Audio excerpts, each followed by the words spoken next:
वित्त रहित शिक्षकों के साथ हो गया धोखा, चुनावी वादे भी भूल गए शिक्षक नेता। बताएंगे पूरी खबर क्या है, मगर उसके पहले नमस्कार, स्टार टीवी बिहार देख रहे हैं आप और मैं आपके साथ वंदना।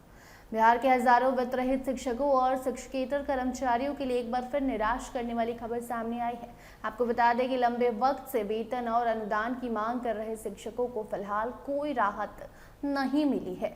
शिक्षा विभाग ने साफ तौर पर कह दिया है कि सभी वित्त रहित संस्थानों को सरकारी सहायता नहीं मिलेगी। अब केवल उन्हीं संस्थानों को मदद दी जाएगी जो सरकार द्वारा तय मानकों पर खरे उतरेंगे। बता दें, हाल ही में एक लेटर जारी किया गया। 15 जून को पटना में बिहार सरकार के माध्यमिक शिक्षा निदेशालय ने इस मामले पर बड़ा स्पष्टीकरण जारी किया है। विधान परिषद में उठाए गए एक सवाल के जवाब में शिक्षा विभाग ने बताया कि वित्त रहित शिक्षण संस्थानों की स्थिति की जांच और वित्तीय सहायता की समीक्षा के लिए मुख्य सचिव की अध्यक्षता में एक उच्च स्तरीय समिति पहले से काम कर रही है। सरकार के इस जवाब के बाद वित्त रहित शिक्षकों के बीच नाराजगी बढ़ गई है। कई शिक्षकों का कहना है कि सालों से उन्हें नियमित अनुदान नहीं मिला है।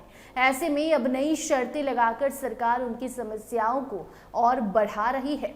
कई शिक्षक नेताओं पर भी सवाल उठ रहे हैं। शिक्षकों का आरोप है कि लंबे समय से आंदोलन और आश्वासन के बावजूद उनकी मांगों का कोई ठोस समाधान नहीं निकल पाया है और अब उनके साथ छलावा किया जा रहा है।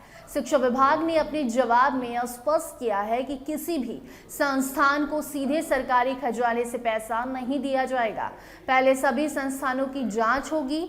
मुख्य सचिव की अध्यक्षता वाली समिति ये देखेगी कि कौन कौन से संस्थान वास्तव में सहायता पाने के योग्य हैं। इसके बाद ही किसी प्रकार की वित्तीय मदद पर विचार किया जाएगा। आपको बता दें कि अब इसके बाद शिक्षकों में नाराजगी देखने को मिल रही है। अब आपको आगे जो जानकारी दे रहे हैं वो भी सुन लीजिए। तो सरकार का कहना है कि राज्य के सीमित संसाधनों को देखते हुए अनुदान देने का फैसला किया जाएगा। विभाग ने यह भी बताया है कि सहायता राशि पूरी तरह बजटीय प्रावधानों पर निर्भर करेगी, यानी सरकार के पास जितना बजट उपलब्ध होगा उसी के अनुसार सहायता दी जा सकेगी। इसीलिए सभी संस्थानों को अनुदान मिलना संभव नहीं है। सबसे महत्वपूर्ण बात यह है कि भविष्य में मिलने वाले अनुदान परफॉर्मेंस बेस्ड ग्रांट यानी कि कार्य कुशलता आधारित होंगे। जैसा काम करेंगे वैसा पैसा मिलेगा। इसका मतलब यह है कि किसी संस्थान को मिलने वाली सहायता उसके प्रदर्शन और वहां पढ़ने वाले छात्रों की संख्या के आधार पर तय होगी।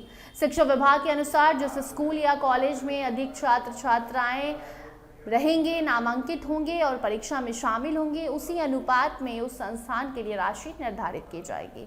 छात्र संख्या कम होने पर सहायता राशि भी कम मिलेगी। सरकार का मानना है कि इससे शिक्षा की गुणवत्ता में सुधार होगा और संस्थानों को बेहतर प्रदर्शन करने के लिए प्रोत्साहन मिलेगा। हालांकि शिक्षकों का एक बड़ा वर्ग इस व्यवस्था से संतुष्ट नहीं है, वो भारी गुस्से में है। उनका कहना है कि कई ग्रामीण और पिछड़े क्षेत्रों के स्कूलों में ये छात्र संख्या पहले से ही कम है। ऐसे में वहां के शिक्षकों को पर्याप्त सहायता नहीं मिल पाएगी।